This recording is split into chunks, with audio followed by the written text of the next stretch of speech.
시간 다 같이 하나님의 말씀 누가복음 3장 1절부터 6절까지 말씀 보시겠습니다.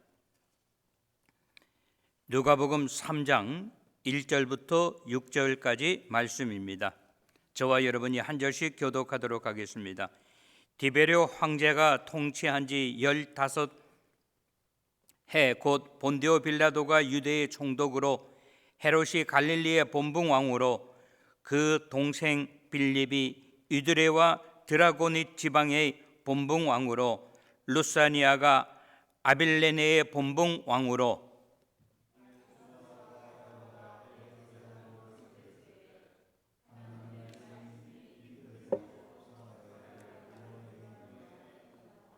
삼절 요한이 요단강 부근 각처에 와서 제사함을 받게 하는 회개의 세례를 전파하니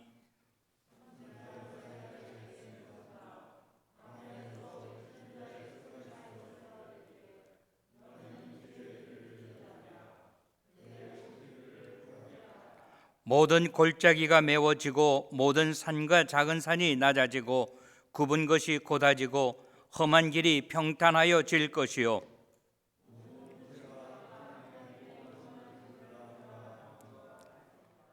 아멘.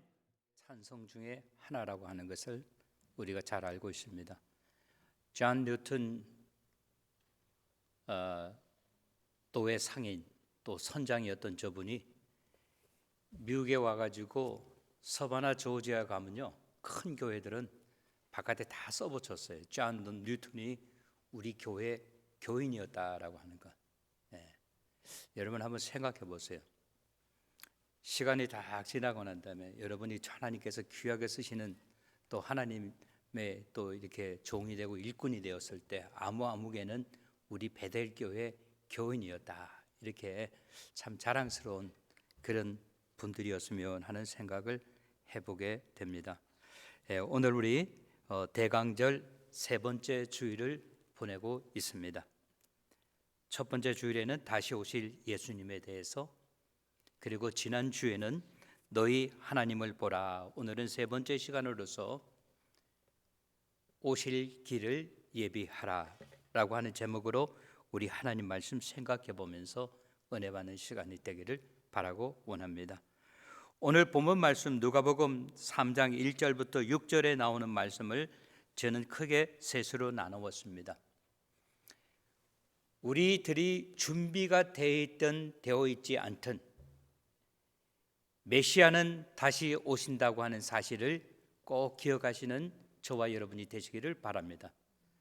우리가 대강절 주일을 4주에 걸쳐서 지내는 것은 정말로 주님이 오실 것을 사모하고 기다리면서 그냥 막연히 기다리는 것이 아니라, 맥없이 기다리는 것이 아니라 우리 자신이 철두철미하게 정말로 우리 주 예수 그리스도 오실 것을 준비되어 있는지, 마치 슬기로운 다섯 처녀와 같이 그러한 마음으로 우리가 기다려야 할 줄로 믿습니다.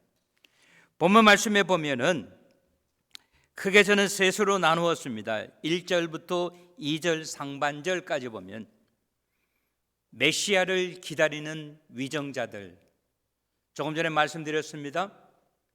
우리 주 예수 그리스도께서 오실 것을 철두철미하게 준비하면서 기다리든지 기다리지 아니하든지 하나님의 시간이 되면 우리 주 예수 그리스도는 다시 오신다고 하는 사실입니다.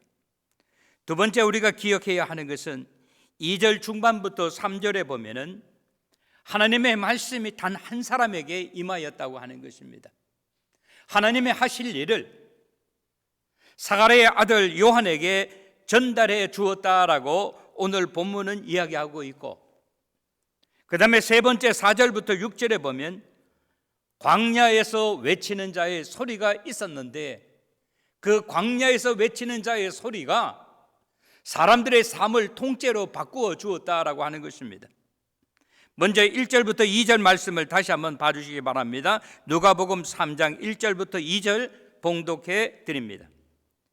디베레오 황제가 통치한 지 15해 곧 본디오 빌라도가 유대의 총독으로 헤롯이 갈릴리 본붕 왕으로 그 동생 빌립이 이두레와 드라고닛 지방의 본봉 왕으로, 루사니아가 아빌레네의 본봉 왕으로, 2절 안나스와 가야바가 대제사장으로 있을 때에 하나님의 말씀이 빈들에서 사가랴의 아들 요한에게 임한지라라고 이야기하고 있습니다. 다시 말씀드립니다. 우리들이 준비되어 있든 준비되지 아니하든 하나님께서는 하나님의 일을 행하신다라고 하는 것입니다. 오늘 본문에 보니까 1절 상반절에 보니까 디베리오의 황제가 통치한 지 15년이 되었다라고 이야기하고 있습니다. 디베리오의 황제의 디베리오라고 하는 말의 뜻은 좋은 관찰이라고 하는 거예요. 잘 보았다라고 하는 것입니다. 그는 로마의 제2대 황제였었습니다. 즉위하기 전에 그의 아버지가 그에게 얼마나 철두철미하게 세상적인 학문 그리고 하나님의 말씀 등으로 그는 정말로 잘 훈련된 사람이었습니다. 그가 로마 제2대 황제가 되었을 때 로마에 있는 사람들은 모두 다 기뻐했다고 이야기하고 있습니다. 역사적으로 이야기하는 거예요. 이번 황제가 아버지보다 더 훌륭하게 이 로마를 대국으로 실력 있는 나라로 이끌어 가기를 다 소원했다고 하는 거예요. 그러나 그가 황제로 있을 당시에 몇 번 반란 사건이 일어남으로 말미암아 그 황제의 어진 마음을 잃어버렸다고 하는 거예요. 그래서 그는 그 사건이 있고 난 다음에 악독한 황제로 역사적으로 남아 있습니다. 그리고 그가 죽은 다음에 모든 로마인들이 그의 죽음을 기뻐했다라고 그렇게 기록하고 있습니다.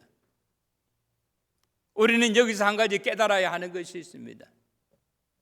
내가 그 자리에 있었다고 하는 것보다 더 중요한 것은 어떤 이름을 가지고 가느냐라고 하는 것이에요.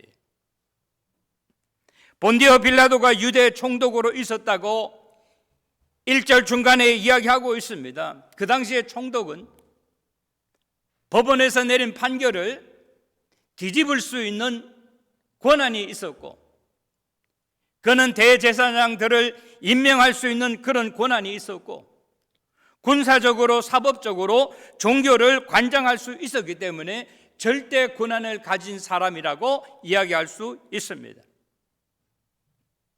다시 말씀드립니다. 내가 어떤 자리에 있었느냐보다 더 중요한 것은 그 자리에 있을 때 어떠한 일을 했느냐가 후세의 판단이 더 중요하다고 하는 것입니다.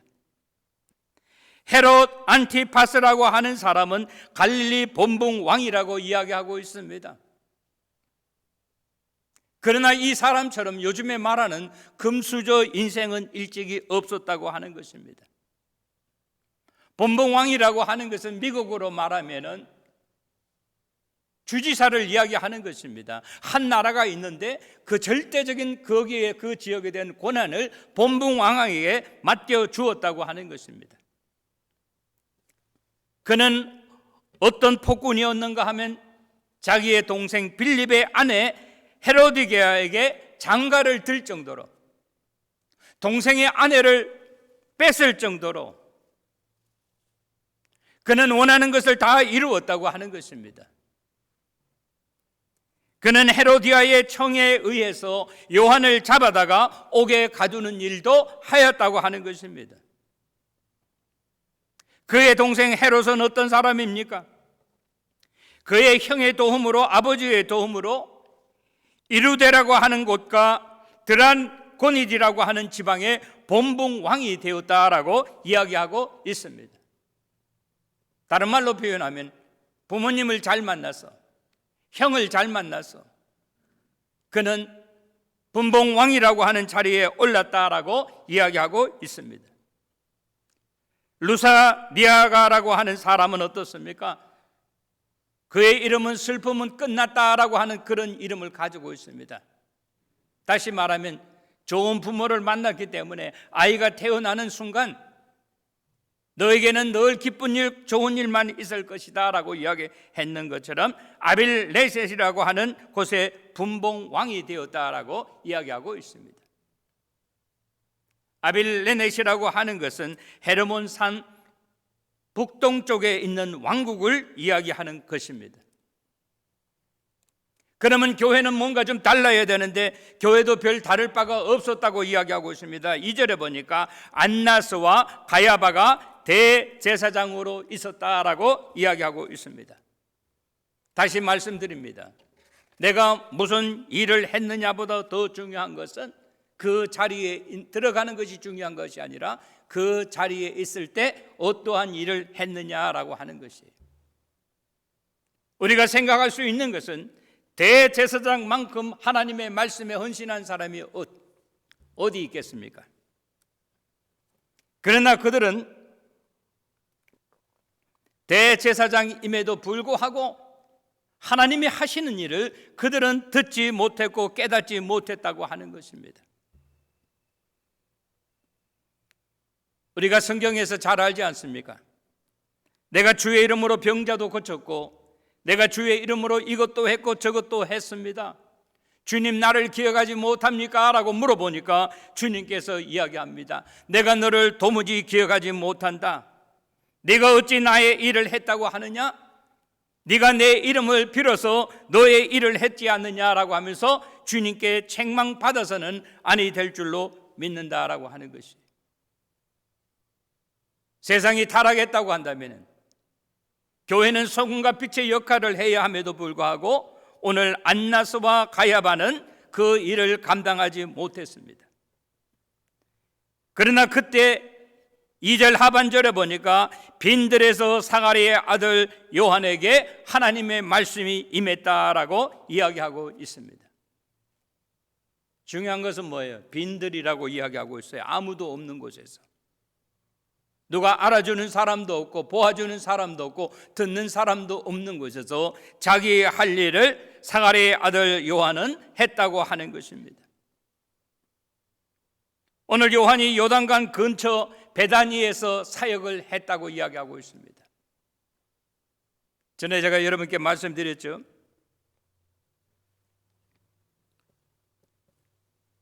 (26년) 전에 예루살렘을 갔다가 26년이 지나고 난 다음에 예루살렘을 갔더니만은 많은 지형이 바뀌었어요. 그 중에 하나가 뭔가 하면 세례 요한이 세례를 주었다고 하는 그 장소가 바뀌었습니다. 성경학자들이 아무리 생각해 봐도 요단강 베다니 근처라고 했는데 베다니라고 하는 지형을 이렇게 찾다 보니까 이스라엘에 가면 비슷한 같은 이름을 가진 지명이 여러 군데가 됩니다. 지금의 요르단이라고 하는 곳과 이스라엘의 이거라고 하는 곳, 그 요단강 그 지역에 요르단 쪽에 베단이라고 하는 곳이 있었기 때문에 현재 이 장소는 잘못됐다라고 하면서 새로운 장소를 했는데 제가 가서 이렇게 보기에도 그 장소가 맞는 것 같아요. 전에 장소가 틀렸다고 하는 거예요. 요한은 어떤 일을 했습니까? 각처에서 그곳에 몰려오는 사람들에게 요단강에서 물 세례를 베풀었다라고 이야기하고 있습니다. 3절부터 하나님 말씀, 여러분 3절 말씀 봐주시기 바랍니다. 요한이 요단강 근처 각처에 와서 제사함을 받게 하는 회례의 세례를 전파하니라고 그렇게 이야기하고 있습니다.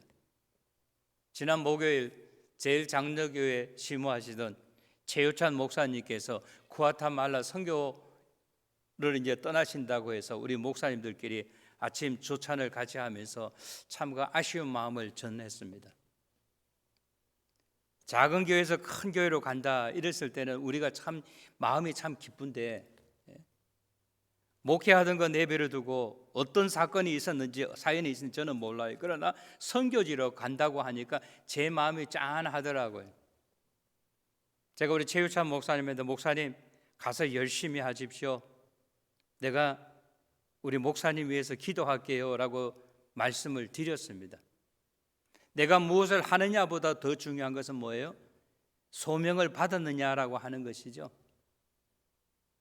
우리 목사님들이 다 같은 일을 할 필요는 없어요.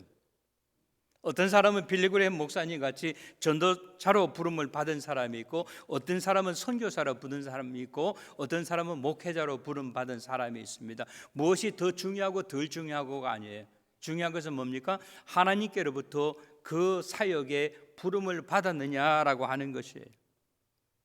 오늘 요한은 어떻습니까? 보통 사람들하고는 달랐다고 하는 거예요. 어떻게 달랐습니까? 보통 사람들은 공회당에서 하나님의 말씀을 증거했는 반면에 여기 나오는 세례 요한은 아무도 보는 사람 없고 알아주는 사람 없는데 그 베다니 지방 요단강에서 세례의 회개의 세례를 베풀었다라고 이야기하고 있습니다. 저는 세례를 받기 전에 옛날이나 지금이나 똑같이 세 가지의 일이 선행이 되어야 된다라고 저는 생각을 합니다. 그것이 무엇입니까? 예수님에 대한 확실하고 분명한 신앙 고백이라고 하는 거예요. 하나님이 누구이고 예수와 하나님의 관계가 어떻고 나와 예수님과의 관계가 어떤가를 확실하고 분명하게 깨달아야 된다라고 하는 거예요. 예수님은 나의 구세주이고 나는 하나님의 자녀이고 하나님의 백성이라고 하는 사실. 두 번째는요, 나는 죄인이라고 하는 그러한 고백이 있어야 한다고 하는 거예요. 세례를 받기 전에 내가 먼저 깨달아야 하는 거예요. 나는 죄인이라고 하는 것. 내가 원죄가 있고 그리고 이 세상 살아가면서 나는 죄인으로서 살 수밖에 없다고 하는 거예요. 다시 말하면 전에도 죄인이었고 지금 이 시간에도 죄인이고 앞으로도 죄인으로서 살아간다고 하는 거예요. 그러나 중요한 것은 무엇입니까? 하나님께서 나에게 자비와 긍휼을 베풀어서 나에게 하나님의 백성이고 하나님의 자녀가 되었다라고 하는 것이에요. 우리가 잘못 아는 것 중에서 하나가 뭔가 하면 교회는 죄인이었고 전부 다 죄인은 바깥에 있는 줄만 아니까 우리가 교회에서 자꾸 세상에 있는 사람들을 향해서 핑거 포인트 하는 거예요. 그렇게 하면 안 돼, 그렇게 하면 안 돼. 교회 안에서도 마찬가지예요. 내가 하는 것은 다 옳고 다른 사람이 하는 것은 잘못됐다고 이렇게 생각한다고 하는 거예요.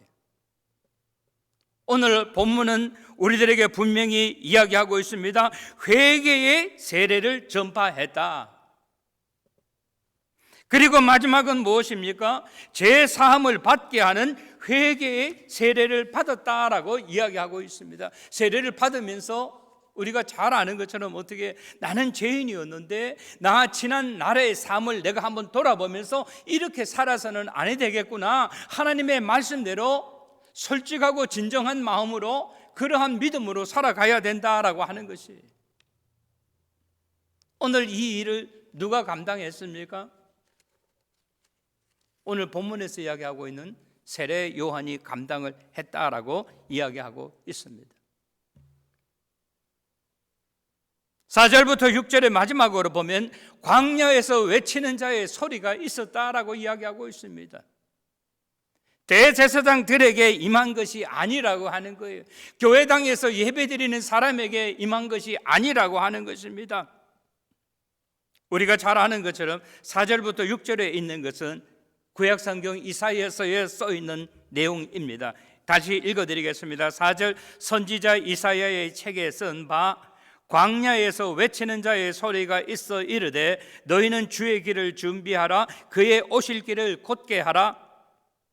모든 골짜기가 메워지고 모든 산과 작은 산이 낮아지고 굽은 것이 곧아지고 험한 길이 평탄하여질 것이요 모든 육체가 하나님의 구원하심을 보리라 라고 이야기하고 있다고 하는 것입니다. 여기서 4절에 보면 광야에서 외치는 자의 소리가 있었다라고 이야기하고 있고 5절에 보면 모든 골짜기가 메워져야 된다라고 이야기하고 있고 6절에 보면 모든 육체가 하나님의 구원을 보리라라고 이야기하고 있다고 하는 거예요. 그러면 광야에서 외치는 자의 소리, 왜 하필이면 광야입니까? 사람들이 많이 모여있는 공회당에서, 오늘날로 말하면 예배당에서 외쳤으면 더 많은 사람에게 관심을 끌 것인데 왜 광야여야 합니까? 사람들이 많이 모이는 길 모퉁이에서 이야기했다고 한다면은 더 많은 사람이 들을 수 있고 더 많은 사람이 회개할 수 있을 것인데, 광야라고 하는 것은 어떤 것입니까? 아무도 관심을 두는 사람이 없습니다. 아무리 외쳐도 공허함만이 있는 그러한 곳입니다. 여기 세례 요한은 그곳에서 하나님의 말씀을 외치고 있습니다. 뭐라고 외칩니까? 너희는 주의 길을 준비하라. 주의 길을 준비하라. 이 말은 무슨 말인가 하면요, 주님의 오실 날이, 오실 시간이 너무 촉박하다고 하는 거예요. 시급성을 이야기하는 거예요. 그러면서 이야기합니다. 그의 오실 길을 곧게 하라. 주님이 오시는 길, 주님이 밟고 가시는 길은 곧아야 된다라고 하는 것이, 똑발라야 된다라고 하는 것이, 오늘 이 말씀이 저와 여러분에게 주시는 교훈이 있습니다. 영적으로 우리 한번 생각해 볼 필요가 있어요. 내가 정말로 우르나 좌우로나 치우치지 아니하고 앞만 보고 주님만 생각하면서 앞으로 가고 있는가라고 하는 것이에요. 대강절 3주째를 맞이하면서 오늘 이 시간에 예배드리시는 우리 사랑하는 성도 여러분, 우르나 좌우로나 치우치지 아니하고 주님이 가시는 길, 그 길 따라서 앞으로 똑바로 가시는 저와 여러분 되시기를 주님의 이름으로 축원합니다.